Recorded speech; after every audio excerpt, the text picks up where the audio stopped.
Ya halo semuanya, selamat datang di channel cerita si kucing.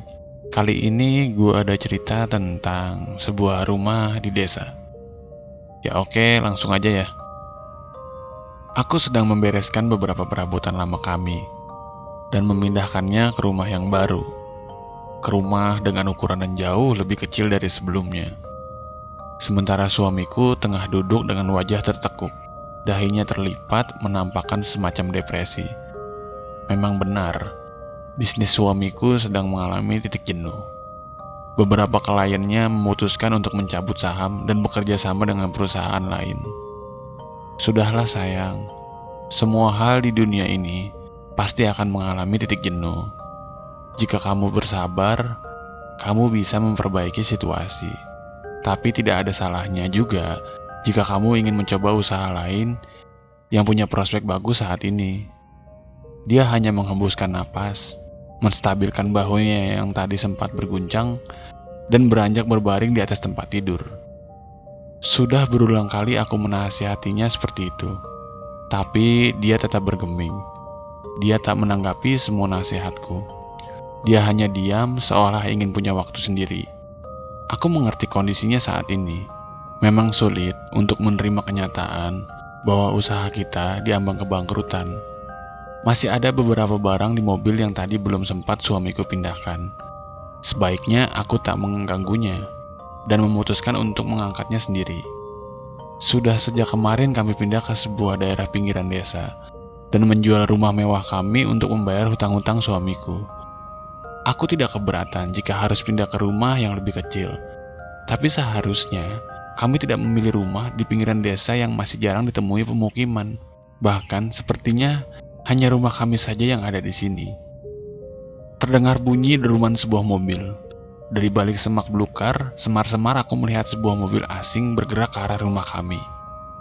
Seorang laki-laki setengah baya keluar dari dalam mobil, ditemani istrinya yang tengah menggendong bayi. Mereka menggigil dan sepertinya butuh bantuan. Aku menghampirinya. Hal pertama yang menarik perhatianku adalah sebuah sedan warna abu-abu milik mereka. Di bagian kanan mobil terdapat bengkokan cukup parah. Kaca spionnya pecah, bagian depan mobil penyok. Sepertinya mereka baru saja mengalami kecelakaan. Kalian baru saja mengalami kecelakaan? Tanyaku sambil seksama melihat ke arah depan mobil mereka yang penyok. Iya, kemarin sore tabrakan dengan mobil. Syukurlah kalian selamat. Ayo kalian bisa menghangatkan diri di rumahku. Perjalanan malam tidak baik untuk bayi kalian. Aku berhenti memperhatikan bagian depan dan beralih ke kaca depan mobil yang retak. Sepertinya ada seseorang di dalam mobil. Seorang laki-laki dengan kepala membentur setir dan berlumuran darah. Di sebelahnya, seorang perempuan dengan mata mendelik disertai wajah penuh darah tengah mendekap seorang bayi. Laki-laki, perempuan, bayi. Perlahan aku langsung menegakkan pandanganku. Aku memeriksa suami istri yang tadi berdiri di depanku. Mereka menghilang. Aku menjerit sekencang mungkin dan langsung berlari masuk ke dalam rumah. Menerobos pintu demi pintu hingga akhirnya aku sudah sampai di dalam kamar tidur. Suamiku langsung terbangun begitu aku duduk dengan ketakutan di atas tempat tidur sambil memeluk lutut. Apa yang terjadi? Tanyanya sambil berjalan ke arah pintu. Ia memeriksa sekeliling. Aku masih meringkuk ketakutan di atas tempat tidur. Masih membayangkan bagaimana suami istri itu muncul dan kemudian menghilang. Sekujur tubuhku bergetar. Namun aku tersadar akan satu hal. Mereka sempat mengatakan kecelakaan kemarin sore. Apa mereka adalah korban dari suamiku? Memang kemarin sore ketika kami akan pindah, kami menabrak sebuah mobil dan seluruh penumpangnya dipastikan meninggal. Apa mau mereka? Apa mereka mau menuntut nyawa kami? Tidak. Dalam keadaan suamiku sedang depresi, aku tidak mungkin memberitahu yang sebenarnya. Kita harus pindah sayang. Ujarku masih bergetar, meski aku sudah mencoba mengendalikan diri. Oke, tenangkan diri, rileks. Semua akan baik-baik aja. Dia menutup pintu kamar dan kembali bersiap untuk tidur kembali. Aku mengurungkan niat untuk berbicara lebih panjang dengannya. Mungkin dia memang benar. Besok pasti akan lebih baik. Aku mulai ikut berbaring, mengendalikan diri senormal mungkin, memaksa tubuhku untuk berhenti bergetar. aku membuka mata. Suamiku masih mendengkur lelap sementara bunyi pintu semakin keras. Mereka pasti hantu tadi. Aku menutup telingaku dan bersiap untuk tidur kembali. Namun, perlahan selimutku seperti ada yang menarik ke arah bawah. Nafasku sudah tak menentu. Tubuhku kaku di atas tempat tidur, terus memejamkan mata dengan memaksa. Dengkuran suamiku perlahan mulai tak terdengar lagi. Justru yang kini terdengar adalah bisikan-bisikan dan desisan-desisan. Aku terus memaksa mataku untuk terpejam. Kakiku mulai merasakan hawa dingin, pertanda selimutku sudah tak menutupi tubuhku lagi. Sementara tepat di sampingku, aku seperti merasakan ada seorang yang membisikiku, meniup-niupkan angin ke arah telingaku dan membelai rambutku. Aku terus memejamkan mata, hingga tangan itu perlahan mulai menyentuh mataku. Aku memaksa mataku terus terpejam, tapi tangan itu justru meraupkan telapak tangannya ke wajahku. Apa yang ingin dia lakukan? Tapi aku tak peduli.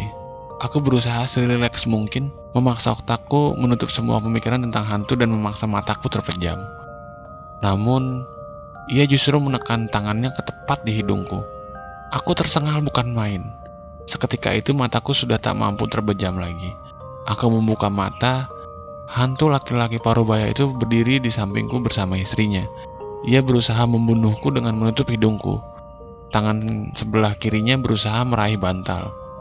Tepat ketika bantal itu hendak diayunkan ke arahku, aku bangkit dan berdiri. Piar! Bingkai foto pernikahanku dengan suamiku pecah tersenggol oleh tanganku.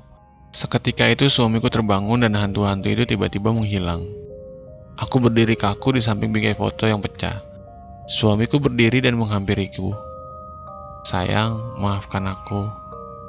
Tadi kamu sedang tertidur pulas dan mungkin kamu tidak percaya dengan aku. Tapi hantu dari keluarga yang kita tabrak kemarin sore mendatangiku.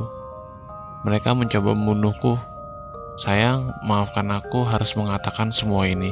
Aku benar-benar ketakutan hingga aku menyenggol bingkai itu. Aku tahu kamu masih di sini, Kirana.